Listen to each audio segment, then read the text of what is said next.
Hi, I'm Michael Janich. I'm the founder and lead instructor of Martial Blade Concepts and Counterblade Concepts, and I'd like to talk to you about a new design that I've come up with called a Knuck-SLAP. So basically what this is, when you look at it, you say, well, that's simply a two-finger brass knuckle. Kind of. When you look at traditional brass knuckles, something like this, what you have is the ability with this to put all four fingers through like this.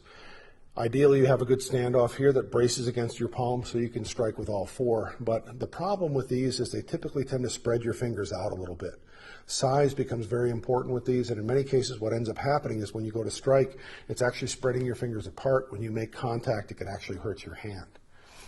Also, this is designed so that you primarily strike only with the face of this, punching forward like this. Another weapon that you may be familiar with is what's called a palm sap. So with a palm sap, in this case you have a change style palm sap where you load this up with change. This fits onto your hand, so you slap with this. So you're striking this way primarily with open hand blows. Also very effective, also can be a devastating weapon.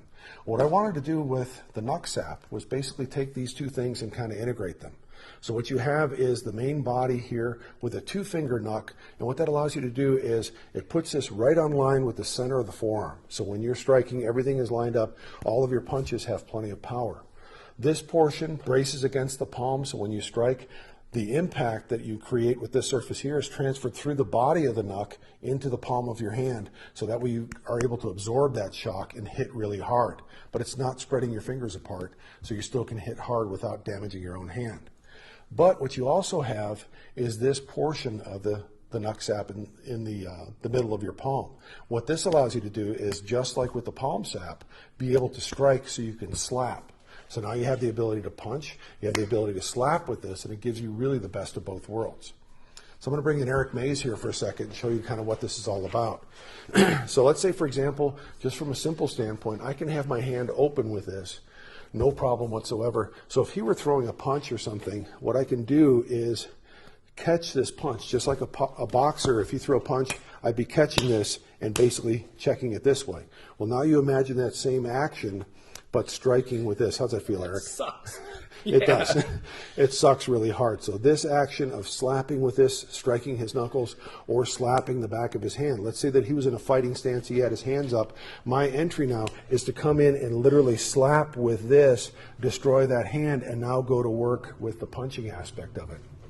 The punching literally can target any target that I want to, sternum, ribs, whatever you want to hit, you can certainly hit with that. But one of the other aspects of this that's kind of interesting is, again, with that slapping ability. We have a drill called Hubud, for example.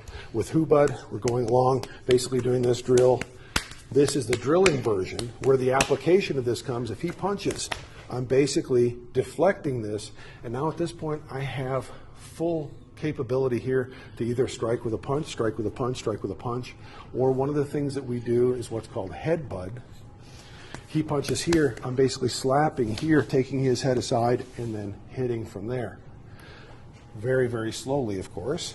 We take that same concept. My initial slap is now taking the inside of this, striking him into the jaw, striking him into the ear, striking him into the temple here, and now at this point, I have the ability to punch and follow up on targets of opportunity. Also, what we have with this, when we look at the ability to control other people, let's say he's trying to grab me here, one of the things I might do is to latch on to a finger. Okay, we're actually in the do-si-do for a second here. So he's trying to grab, I'm taking a finger using elements of small circle jiu-jitsu here to be able to wrench that finger.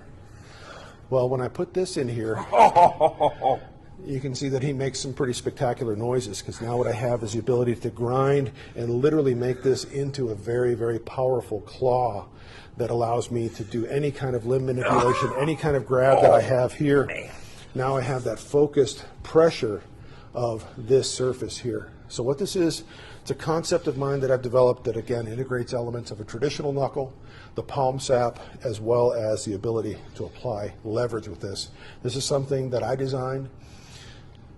The concept came from my head. All of the development as far as the CNC machining and everything for this, the actual design aspect was done by 5x5 Combat Solutions, Mark Olson. And then this was executed by Mike Mackin. And these are available exclusively through Tactical Elements and AJ Singh. So if you're interested in kind of the next step or the next level of brass knuckle, here you go.